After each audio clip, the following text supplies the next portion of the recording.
Hi hello welcome back. ఈరోజు సమోసా చేసుకుందాం. ఉల్లిపాయ సమోసా ఎంతమందికి ఇష్టం? వర్షం పడేటప్పుడు స్నాక్స్ లాగా చాలా బాగుంటుంది కదా. ముందుగా ఒక గిన్నెలో మైదా తీసుకోవాలి. దాంట్లో కొంచెం ఆయిల్, కొంచెం సాల్ట్, వాటర్ వేసి చపాతీ ముద్దలాగా కలిపి పెట్టుకోవాలి.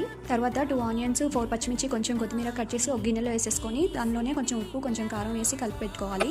ఇప్పుడు మనం ఆ ముద్దని చిన్న చిన్న బాల్స్ లాగా చేసేసుకోవాలి. చపాతీలాగా ఒత్తుకొని 2 సైడ్స్ లైట్గా కాల్చుకోవాలి. అంతే, ఎక్కువ అవసరం లేదు. లైట్గా అటు ఇటు కాల్చుకొని వాటన్నిటిని ఒకదాని మీద ఒకటి పెట్టుకొని మన సమోసా సైజు లాగా ఇట్లా కట్ చేసుకోవాలి. ఇట్లా నేను చూపించిన విధంగా అలా కట్ చేసుకున్న తర్వాత ఒక్కొక్కటిగా తీసుకొని నేను గిన్నెలో మైదా వేసి కొంచెం వాటర్ వేసి కలిపి పెట్టుకున్నాను ఫోల్డ్ చేయడానికండి.